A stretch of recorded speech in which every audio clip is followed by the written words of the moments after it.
네, 안녕하세요. 블록체인과 암호화폐의 미래를 믿는 사람 고란입니다. 네, 안녕하세요. 블록체인과 암호화폐가 금융의 판을 바꿀 거라고 믿는 사람 이용재입니다. 벌써 네, 세 번째 방송. 세 번째입니다. 구독자 300명 돌파를 눈앞에 두고 있습니다. 네, 여러분 구독은 사랑입니다. 여러분의 구독이 좀 더 좋은 방송을 만들 수 있는 원동력이 된다는 사실 잊지 마시고 구독 부탁드리겠습니다. 자, 한번 시작해 볼까요?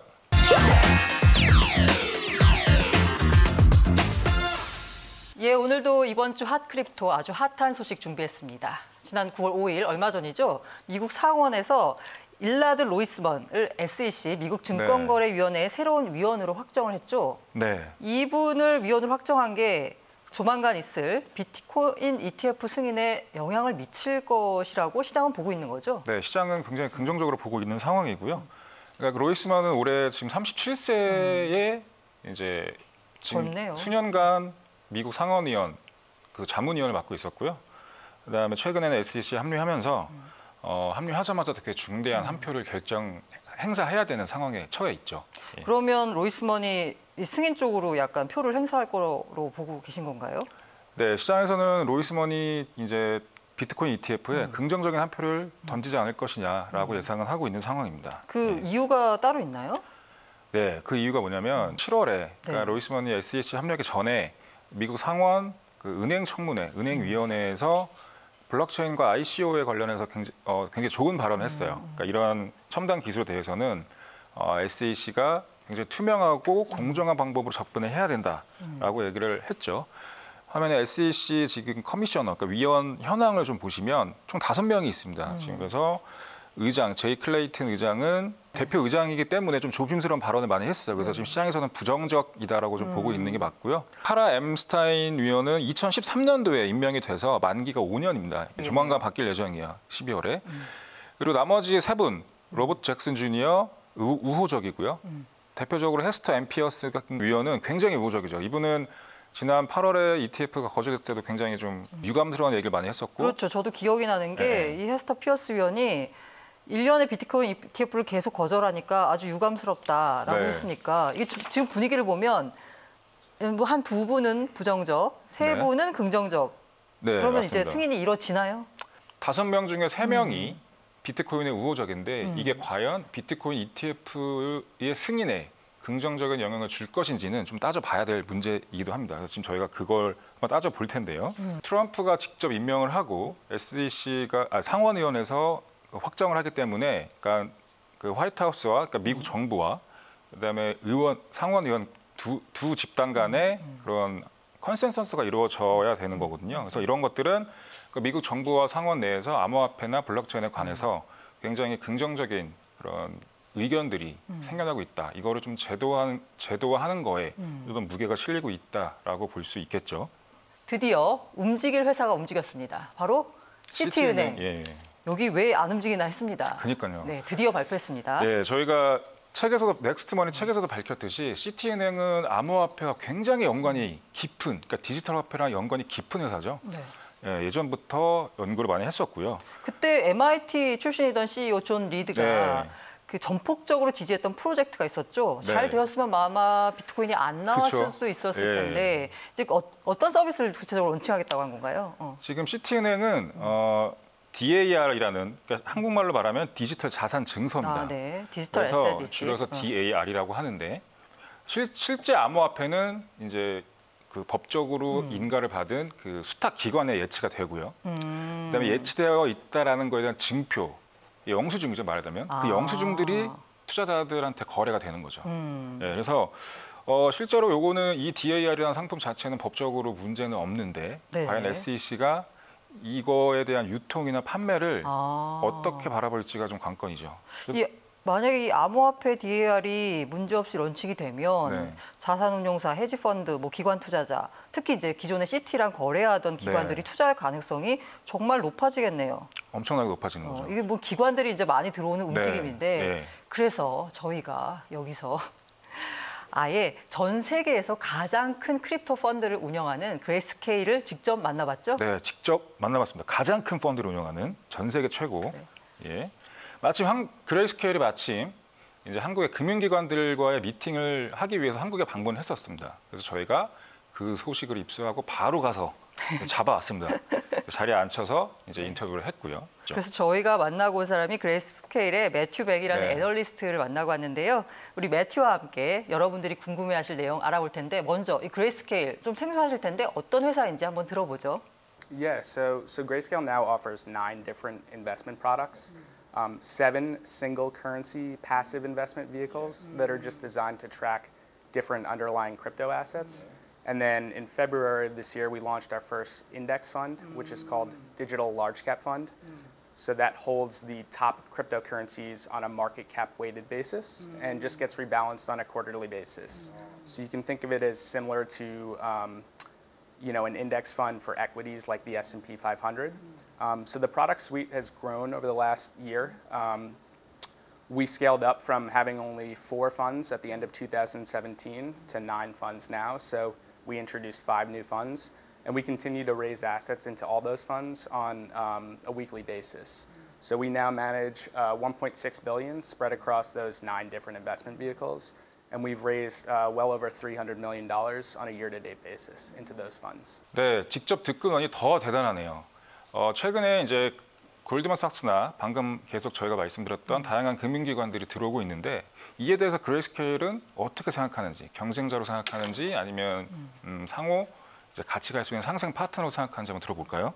Yeah, so I think there are traditional incumbent institutions that are looking to get more involved in the crypto asset space, which we think has a positive effect because rather than them necessarily taking market share away from us, they're helping to grow the overall pie. And so we view them as complementary. The more institutions, especially the incumbent institutions that we have out there supporting this asset class publicly, the better that is for all parties involved. 그럼 여기서 시청자들이 가장 궁금해할 만한 내용, 가격이죠. 최근 시장 하락에 대해서 어떻게 생각하는지 한번 직접 들어보시죠. The introduction of certain instruments, derivatives and options, along with some crypto asset lending desks, has made it easier to short different cryptocurrencies. I think there are certainly some regulatory headwinds in some major markets around the world. So regulatory headwinds in China, some regulatory headwinds in the US with respect to the approval of instruments like ETFs on national stock exchanges. I think those are things that we'll need to see evolve and change before global adoption and institutional investment becomes more common. So I think those are the major challenges at this juncture in time. And we don't necessarily think they're everlasting. It's just going to take time for people to understand and appreciate that this is a very new and nascent asset class that there is a viable investment opportunity for. 예, 그레이스케일이 보는 비트코인 가격 전망 한번 보시죠. Yeah, so I certainly won't put out any short-term predictions on the Bitcoin price. We don't necessarily think that's a prudent exercise for our investors. What we do think is that if you're a long-term focused investor, this is an asset class that's uncorrelated to traditional asset classes like equities and bonds and commodities. And there's certainly risk involved here, but if sized properly within the context of a diversified portfolio, an allocation can actually potentially enhance the risk-adjusted returns of that portfolio. So we think it's an investment opportunity that makes sense for most traditional investors to explore and understand a little bit deeper. 이 역시 기관 투자자라 직접적인 딱 네. 가격을 말하진 않네요. 원래 증권사에서도 가격 예측을 하지만 운용사에서는 저희 가격 안 예측을 하지 합니다. 않습니다. 예. 어쨌든 간에 국내에서도 이 크립토 투자하는 그 일반 법인 투자 조합 형태죠. 지금 네. 펀드는 불법이기 때문에 전체 투자 포트폴리오에서 몇 %나 담아야 할지 궁금한데요. 네. 어느 정도인지 그레이스케일의 제안을 한번 들어보시죠. Generally speaking, when we have conversations with investors about allocating to this asset class, we're typically talking about a position somewhere between 25 basis points and 300 basis points. That way, if the price does continue to decline materially because it's highly volatile, it doesn't create a significant drag on their portfolio's performance. But if it does what we think it can do on the upside over the course of many years, and this does gain global adoption, it can become a meaningful driver of the portfolio's return. 네, 잠재적인 기관 투자자분들 그레이스케일의 제한 0.25에서 3% 꼭 기억하시고요. 저희 같은 개인 투자자들은 이 시장의 발전 가능성도 굉장히 궁금하죠. 예, 그레이스케일이 이야기하면 더욱더 잘 와닿을 수 있을 것 같은데요. 그레이스케일이 보는 이 시장의 발전 가능성 한번 확인해 볼까요? Yeah, so I think the regulation is a shorter term issue. I think longer term, we're going to continue to need to see the development of robust infrastructure to make users' ability to access it and invest in it even easier and easier. And then I also think it's going to need to be married with some of the traditional financial infrastructure to just improve the way that it's transacted and invested in. So I think with time, the user experience will improve and it'll become more globally accessible. And today, only about 1% of the global population has exposure to crypto assets in any form. We believe, in a world 10 years from now where that number is substantially higher and a high proportion of the global population is actually using crypto assets on a daily basis, whether it's for transacting or storing their wealth. There are many different use cases that we think will take off over the next few years. 예, 그레이스케일 역시 비트코인을 대장의 위치에서 자리할 것이다라고 예상을 했는데 사실 우리가 또 다른 알트도 궁금하지 네. 않겠습니까? 이더리움을 비롯한 다른 알트코인에 대해서는 어떻게 생각하는지 한번 들어보시죠. I mean, we believe in a world of multiple crypto assets surviving and thriving and complementing one another within an investment portfolio. So, the same way in the precious metals family, you have gold, silver, platinum, palladium. They all have store of value properties and can serve as inflation hedges. They have different use cases in the physical economy. We think that same concept can be extrapolated to crypto assets and that you will have many different store of value crypto assets that serve slightly different use cases associated with smart contracts, with privacy, with as a peer-to-peer currency. So there's room for multiple, and it's going to be very difficult to pick winners and losers at this junction in the market because it's still so early. 네, 비유가 너무 적절하네요. 예, 어차피 뭐 한두 개의 암호화폐 플랫폼이 살아남아서 이 전체 블록체인 시장을 독점할 수는 없다. 그래서 다양한 비트코인을 비롯한 다양한 이제 코인들이 각자의 기능을 하면서 공존할 것이다라는 게 그레이스케일의 전망이네요. 네. 오늘 매튜백 너무 감사하고요. 기관 투자자 이야기는 여기까지입니다. 오늘 준비한 핫 크립토 소식 여기까지고 다음 시간 더 기대해 주세요.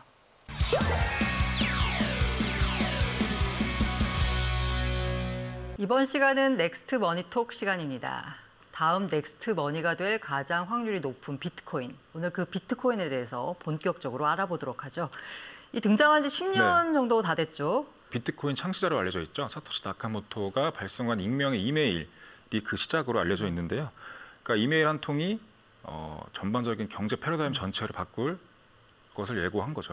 어떤 이메일인가요? 내용이 좀 궁금하네요. 보시면은 나는 제3의 신용기관이 필요 없고 완전히 개인 간의 거래로 이루어진 새로운 전자화폐 시스템을 개발하고 있습니다. 이게 답니다. 그리고 이제 본인이 개발하겠다라고 얘기했던 그런 이 화폐를 디지털 화폐를 볼 수 있는 링크를 하나 걸어놨죠. 정말 간단하네요. 뭐 이게 답니다.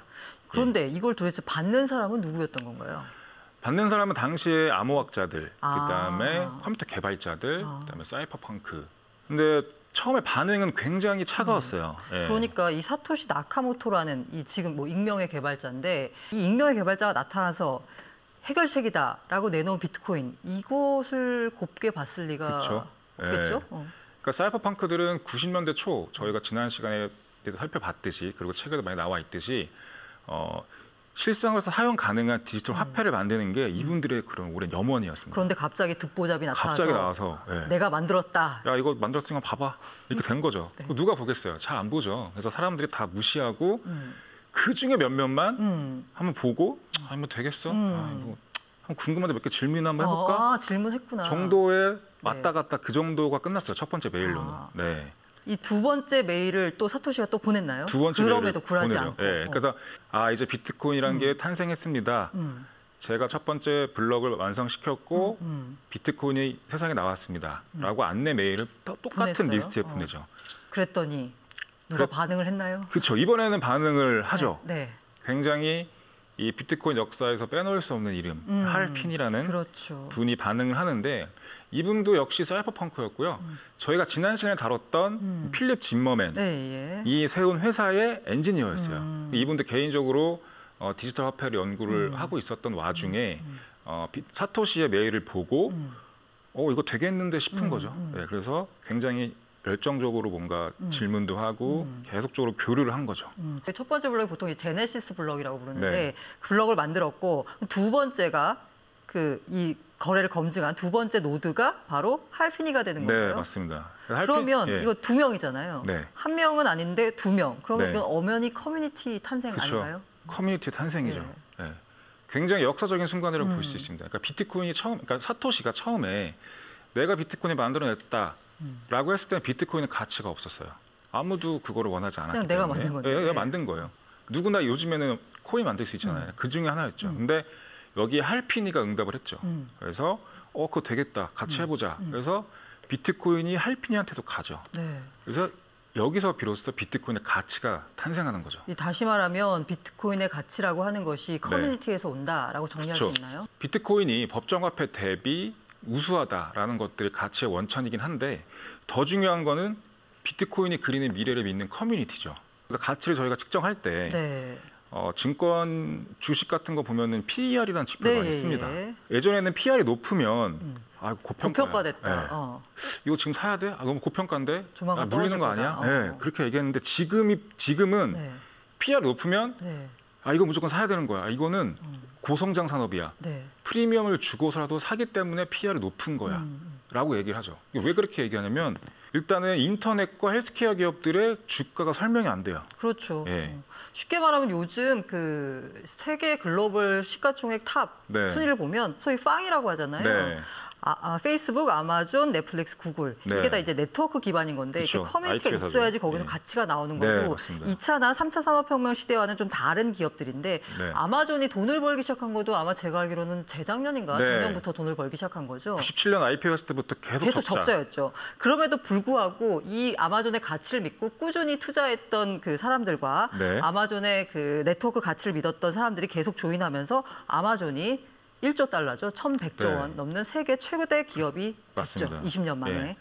그래서 지금 혼자서는 가치를 만들어낼 수 없다라는 게 이제 오늘날 그러니까 커뮤니티에서 오는 가치를 좀 더 쳐준다는 게 오늘날의 가치 평가 기준이고요. 자, 그럼 이제 비트코인 이거 어떻게 작동하는지 이걸 좀 알아봐야 될 텐데 네. 이게 바로 이 블록체인이라는 거죠. 네, 맞습니다. 이 블록체인의 기술적 특성 이건 조금 어려우니까 다음에 보도록 하고 네. 여기서는 이 더 큰 특징인 이 탈중앙화 네. 굉장히 많이 나 디센트럴라이즈 네, 굉장히 유행하고 탈중앙화. 있죠. 예. 이게 도대체 무슨 거래인지 한번 알려주세요. 네, 알기 쉽게 금융 거래를 좀 예를 들어 볼게요. 네네. 그러니까 제가 100원을 보내면 라니한테 은행이 제 계좌에 접근해서 제 100원만큼 차감하고 라니의 계좌에 접근해서 100원만큼 플러스를 시키죠. 그래서 이 거래의 기록이 담겨져 있는 원장을 은행이 보관하고 그다음에 거래의 편의성도 제공하고 뭐 이런 대가로 수수료를 이제 받아가죠. 여기서 네. 쇼미더 크립톡을 열심히 보신 시청자분들은 아마 느끼셨을 텐데 여기서 갑자기 이 은행이 왜 등장하나요? 네, 그러니까 은행은 이제 거래 편의성을 제공해 주는데, 네네. 그러니까 거래 편의성만 제공해 주면 괜찮은데 문제는 이 라니와 용재의 거래에서 무한 신뢰를 받고 있는 제3자로 위치가 바뀌었어요. 그렇죠. 네. 근데 은행은 보통 다 그냥 믿죠. 네, 은행은 다 믿는 거예요. 믿죠. 그러니까 이러한 무한한 신뢰를 부여하는 것 자체가 혹시 올바른 거냐라는 걸 생각해볼 필요가 있는 거죠. 그러니까 다시 말하면 아까 이 은행은 거래를 편리하기 위해서 등장을 했는데 네. 갑자기 거래 편리성과 동시에 네. 무한한 신뢰까지 부여했는데 편의성과 신뢰는 별개의 문제라고 별개의 봐야 문제다. 된다. 봐야 네. 된다.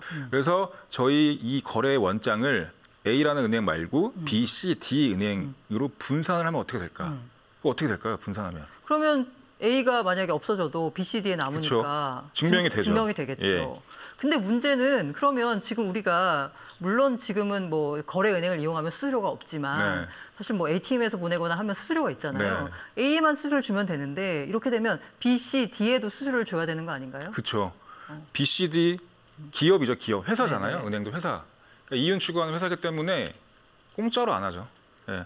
우리가 이 원장 다 들고 있고 A에 뭔가 문제가 발생했을 때 우리가 증명해줄게. 대신에 수수료 줘. 이렇게 되는 거죠. 그래서 수수료가 더 커질 수 있는 위험이 있다라는 거죠. 이런 중앙화된 거래의 단점들을 보완하기 위해서 이제 탈중앙화 거래, 그러니까 쉽게 말하면 분산 원장 거래를 이제 계속 얘기를 하고 있는데 수많은 그러니까 거래 원장을 그 은행들이 갖고 있는 게 아니라 정말 서로 모르는 임의의 제3자들이 다 갖고 있다고 생각해 볼게요. 그러면 이 사람들 자체가 다 모르는 사람들이거든요. 네네네. 그러니까 이들이 작당을 해서 저 원장을 임의로 수정할 가능성은 거의 제로에 그렇죠. 가깝죠. 많이 퍼뜨리면 퍼뜨릴수록. 예. 그래서 이렇게 원장을 많이 분산시키면 분산시킬수록, 그러니까 분산 거래를 할수록 굉장히 높은 투명성과 안전성까지 생기게 되는 거죠. 이 수많은 사람들은 자기도 뭔가 얻는 게 있어야지 여기 그쵸. 참여하겠죠. 네. 근데 얻는 게 없잖아요, 지금. 네, 지금은 이 상태에서 없는 게 네. 없어요. 근데 이제 이거를 사토시 나카모토가 이런 수많은 사람들이 비트코인 네트워크에 참여시키기 위해서 다양한 장치를 마련하죠. 네. 예. 그래서 이 수많은 사람들이 노드라고 부릅니다. 네네네. 이런 수많은 임의 제3자들을. 네네.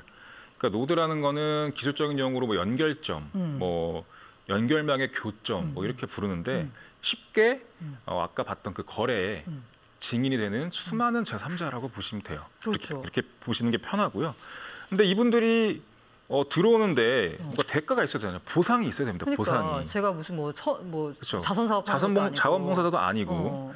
그래서 뭐냐면 열쇠는 혜택이에요. 그러니까 자발적 선의. 이거 말도 안 되는 얘기입니다. 내가 왜 내 비싼 시간과 시간과, 자본을 활용해서 이걸 증명해 줘야 돼? 그다음에 강제력. 이거 안 하면은 너네 뭐 강제력을 무조건 하게 만들 거야. 근데 강제력을 누가 부여합니까? 이런 그렇죠. 탈중앙화 거래에서. 딱 하나 하는 거 보상. 그러니까 보상을 주면 알아서 들어오는 거예요. 그래서 그 보상이 바로 신규 발행되는 비트코인으로 볼 수 있는 거죠. 예, 이런 노드들이 보상을 어떻게 받냐면 비트코인 네트워크에 기여를 할 수 있죠. 예, 그러니까 비트코인 블록 그 만드는 규칙에 어긋나는 블록들은 거절할 수가 있고요. 네네. 그다음에 노드로 참여하는 가장 큰 이유는 내가 비트코인에 대한 완벽한 소유권을 갖기 위해서다. 네네. 그래서 저희가 지갑 소프트웨어를 사용하고 하더라도 이제 다른 노드들을 신뢰해야 되거든요. 근데 지갑 노드도 신뢰해야 되고요. 근데 내가 노드로 돌리면 이거는 진짜 내가 만든 지갑에 내가 보관하는 거예요. 그래서 그 누구의 간섭도 받을 수 없습니다. 그래서 완벽한 소유권이 보장이 되고 그다음에 노드들은 다양하게 비트코인의 변화, 뭐 하드포크, 소프트포크 이런 변화에 대해서 선택할 수 있는 권리가 있죠. 그래서 자신의 목소리를 커뮤니티에 낼 수 있다라는 것들이 다양한 혜택이죠. 아까 탈중앙화 거래 얘기가 나왔는데 여기서는 이제 익명성 이것도 네. 중요하잖아요. 그렇죠. 비트코인에서는 어떻게 참여자들의 익명성을 보장하나요? 전 시간에서 사이버펑크 얘기를 했듯이 얘네가 민간에 갖고 온 암호화 기술들, 그다음에 뭐 미국 정부에서 만든 다양한 암호화 기술들, SHA-256 특히 그런 걸 많이 사용하는데요. SHA-256이라는 암호 알고리즘을 통해서 이제 모든 정보를 해싱을 합니다. 그래서 해싱이라는 단어는 쉽게 암호화한다라고 보시면 되는데 첫 번째가 쇼미더 크립토는 정말 재밌고 유익합니다. 라고 해서 암호화 알고리즘 SHA-256으로 돌리 해싱을 하면 이렇게 나왔는데 예, 저렇게 나오죠. 유익합니다 하고 느낌표 하나 붙였더니 전혀 다른 결과값이 그렇죠. 나오는 전혀 다르죠. 그래서 저 암호화된 해시값만 토대로 네. 저 두 개를 비교했을 때 저거 느낌표 하나 차이 아니야? 라고 알 수가 없는 거죠. 그러네. 완전 전혀 다른 다르네. 단서가 네. 나오기 때문에. 그래서 이런 식으로 이제 익명성을 보장을 추구를 하는 겁니다. 비트코인이. 그래서 이게 만약에 그러면은 겹칠 일은 전혀 없나요? 겹칠 일은 거의 없다고 보시면 돼요. 네네. 왜냐하면 비트코인은 SHA-256 알고리즘을 통해서 그다음에 뭐 타원 곡선 함수라는 걸 통해서 개인 키를 만들어내는데 어렵네요. 예. 그러니까 이런 거를 활용한다라고만 아시면 돼요. 네네. 더 갈 필요는 그렇죠, 없고. 그렇죠. 그래서 이런 것들을 활용해서 개인 키를 만들어내는데 개인 키 만들어낼 수 있는 개인 키의 수가 2에 256승 정도 됩니다. 이게 256이면 예, 얼마인가요? 딱 봐도 좀 커 보이죠. 네네, 그래서 엄청 커 보입니다. 10에 77승이랑 좀 10에 77승으로 치환이 되고요. 네네네. 10에 80승 정도, 그러니까 네네네. 우주에 있는 원자의 개수가 10에 80승 그래요? 정도 된다고 하는데요. 그러니까 뭐 우주를 이루는 원자의 개수보다 조금 적은 정도? 그러니까 뭐 거의 개인 키가 제로다. 부딪힐 확률은 없겠죠, 거의. 이런 여러 가지 어려운 타원 곡선 곱셈 함수 뭐 이런 알고리즘을 이용해서 암호화하다 보니까 네. 이게 설사 공개가 된다고 해도 이게 누군지 알 수가 없는 거겠네요. 네, 맞습니다. 이런 식으로 이제 익명성을 추구하는 거고 그래서 가끔 저한테 질문하시는데요. 야 어차피 블록체인 원장 다 공개되고 다 추적할 수 있는 거 아니냐라고 했는데 추적을 해도 네. 결과적으로 그게 누구의 주소인지는 알 수가 없는 그쵸. 상황이 돼버리는 거죠. 예. 이렇게 해서 익명성을 추구한다라고 해서 사실 익명성보다는 가명성이라는 말로 많이 쓰고 네, 있기는 맞습니다. 합니다. 자, 오늘 넥스트 머니톡에서는 블록체인의 핵심 개념인 탈중앙화 거래와 이를 비트코인이 어떻게 구현하는지에 대해서 알아봤습니다. 자, 오늘도 유익한 시간이 됐길 바라고요. 다음 주 이 시간은 본격적으로 비트코인과 블록체인에 대해서 설명드리도록 하겠습니다.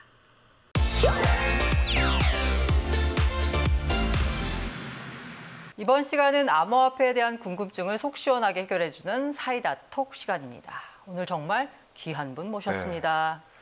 네, 이분은 정말 비트코인 낙관론자로 굉장히 유명합니다. 그러니까 모든 전문가들이 지금 비트코인 가격이 많이 빠질 거다라고 얘기를 해도 이분은 꿋꿋하게 길게 보면 엄청나게 오른다. 10,000불, 20,000불, 30,000불 쭉 오른다라고 얘기하는 그 고집을 꺾지 않는 단 한 명. 네. 아마 눈치챈 분도 계실 텐데요. CNBC 외국 뉴스 보면 아주 자주 등장하는 분입니다. 바로 펀드 스트랩 글로벌 어드바이저의 창업자 톰 리 대표님을 우리가 만나고 왔습니다. 네. 그 뜨끈한 현장 한번 보시죠. 안녕하세요. 안녕하세요. 간단한 자기소개 및 현재 하고 있는 일이 무엇인지 펀드 스트레스라는 회사는 어떤 회사인지 설명 부탁드리겠습니다. I'm one of the co-founders of Fundstrat Global Advisors. We're an independent research firm founded 4 years ago. There's 4 analysts at our firm. Myself, I do macro strategy. We have a quantitative strategist, Sam Doctor, who came with me from JP Morgan. We have Washington Strategy, which is produced by Tom Block, who ran government relations for JP Morgan for 25 years. And we have a technical strategist, Rob Slimer, who joined us from RBC. I've been doing research since 1993, so over 25 years. And our clients, almost 200, are in, I think, 14 countries. 톰리 우리 대표님께서는 리서치 분야에서만 20년이 넘는 경력을 자랑하시는데요. 어쩌다가 이 암호화폐 분야, 비트코인에 관심을 가지게 된 건지 특별한 계기가 있으신가요? Well, we've talked about Bitcoin quite a bit when I was at JP Morgan. And it was mostly discussed within our foreign currency teams. But at the time, JP Morgan, and this is 2012, 2014, considered Bitcoin to be an intrinsically worthless instrument that was primarily used by drug dealers. So once we founded our own firm, we decided to spend some time just saying, is there a way to understand Bitcoin that doesn't look at it as an intrinsic asset, but does it look like a replacement for something? And we found pretty quickly that it starts to make a lot of sense as a replacement for gold. And I think the reason we think it's going to be a substitute for gold has to do with the generational change. One of the biggest, most important sort of trends in place today is the impact of millennial generation. That's people born between 1980 and 2000. It's the largest generation in the world ever born. It's 2.5 billion people. And it's very evident that young people increasingly only use digital money. I think to them, digital stores of value make a lot of sense. So that's the reason we started to focus on Bitcoin. 대표적인 비트코인 강세론자로 되게 유명한데 비트코인 강세를 점치는 혹시 이유나 뭐 한국 투자자들한테 말씀 전하고 싶은 그런 전망 같은 거 있으면 혹시 단기와 장기로 나눠서 장기, 좀 단기 부탁드리겠습니다. Sure. Long term, I think Bitcoin is really a play on the growth of digital assets. Today, there's only 50 million active wallets out of 7 billion people. There's 4.5 billion internet users, and to find a time when there were only 50 million internet users was really 1996. So I think easily in this generation of millennials, there'll be 100 million, 500 million, maybe 1 billion digital wallets. And it means that cryptocurrency assets will rise at the second power to that growth rate. So if we go from 500 million, 50 million to 500 million, we will have a 1,000x to 10,000x rise in prices. So that's why we're bullish long term. In the short term, I think Bitcoin is trading cheap. Well, there's a couple reasons to be optimistic short term. One is that mining cost for Bitcoin is going to reach 9,000 by the end of the year, and Bitcoin's at 6,000. Historically, Bitcoin's traded at 2.5 times its mining cost, which values Bitcoin fair value at 22,000 to 20,000, 5,000. But also, the decline this year looks a lot like 2014. The 2014 bear market took 400 days, but it actually took Bitcoin's price back to where it was 1 month before the peak. So it took a year, more than a year, to just change, go take prices back to 1 month before.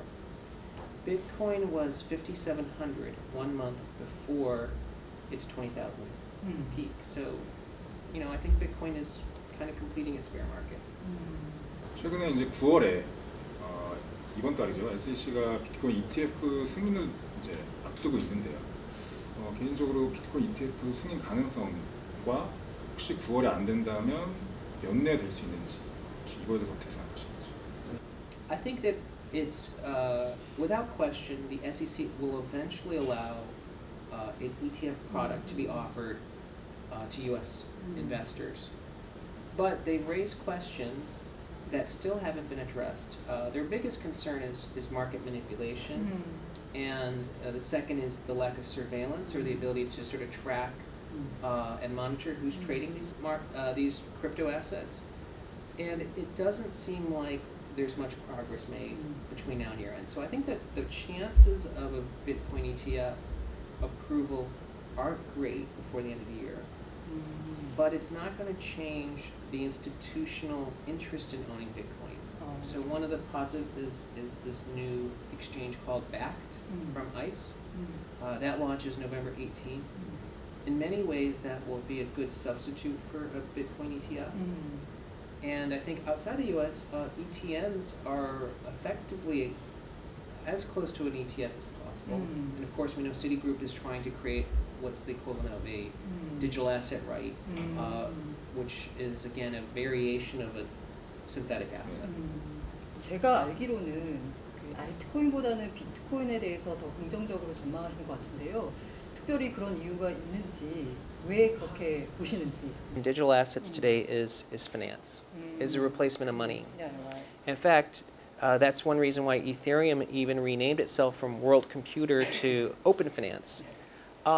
So the digital assets that really function as money or parts of the monetary system really make sense to us. And you know, Bitcoin is a great store value.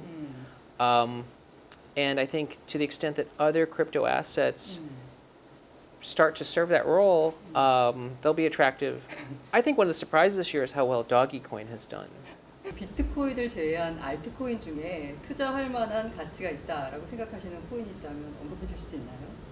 Yeah, we largely, as a firm, because we write our research primarily for hedge funds and mutual funds and family offices, we only focus on large projects.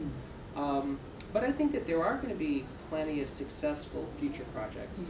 I think a good way to think of it is FANG in the US. FANG refers to Facebook, Amazon, Netflix, Google. And if you owned just those 4 stocks for the last 15 years, you made 1,500 times your investment. And most of that is just because the internet grew. And I think that in crypto, there'll be a crypto FANG. I think Bitcoin is clearly a survivor. But I wouldn't be surprised if a project's very successful that's related to gaming or esports. And one that's you know, more about engaging our sort of digital life. So I don't know if it's going to be something that has to do with virtual reality or social media. And then Dogecoin's surprised us because actual user activity has grown this year. There's only 3 projects out of 1,900 that have actually had meaningful growth in user this year. It's EOS, Stellar Lumen, and Dogecoin. And Dogecoin, obviously, it's interesting because it doesn't really serve a purpose, but it's done well. 10만 달러가 있다면 비트코인, 뭐 암호화폐를 포함해서 주식, 채권, 예금 어떻게 자산 분산을 하시겠는지. It's actually a very important question, and I think it really depends on the age of of the person. I think if someone is in their 20s, I think having 5% or even slightly more than that in digital assets makes sense, because in 20 years, I think cryptocurrencies could easily rise 10 times, 100 times, 1,000 times. Most of our clients are older, and we recommend no more than 2 to 3% in digital assets. And we think equities should be 50-60% of the portfolio. 투자자들에게 당부하고 싶은 말이 있다면 어떤 말씀이 있는지. Well, I think one of the most important piece of advice we give our clients is they need to be long-term oriented, because it's much easier to see something that will happen over 10, 20 years. For instance, buying a house, it's a long-term purchase. The second is that it's hard to be smarter than the market. And what we mean by that is try not to tell the market what you want it to do. You have to see what the market is telling you. And oftentimes it is by telling people to stop trading. 지금까지 암호화폐의 대표적인 분석가 톰 리 펀드 스트랩 대표님을 모셨습니다. 감사합니다. 감사합니다. 톰 리와 인터뷰를 하면서 장기적으로 봐라라는 얘기에 굉장히 공감을 하고요. 앞에서 그레이스케일도 같은 얘기를 했었죠. 그리고 무엇보다 제일 많이 공감되는 거는 비트코인과 암호화폐가 기존에 어떤 걸 대체할 수 있을지 그거를 찾는 게 가장 중요하다라는 것들 굉장히 공감이 되는 내용이더라고요. 예. 아쉽게도 오늘 준비한 소식은 여기까지입니다. 다음 주에는 어떤 소식을 전해드릴지 많이 기대해 주시고요. 네, 다음 주도 저희 쇼미더 크립토 방송을 함께 하시면서 암호화폐, 블록체인 시장을 보는 올바른 눈을 기르실 수 있기를 바라면서 네, 오늘도 여러분이 기다리시던 그 코너를 진행을 하도록 하겠습니다. 마지막으로 이번 주 넥스트머니의 주인공 2명은 누구? 두두두두.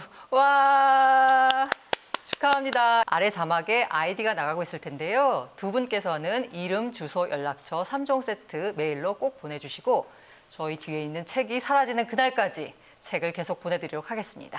오늘 준비한 소식은 여기까지. 함께해 주신 여러분 감사합니다. 감사합니다.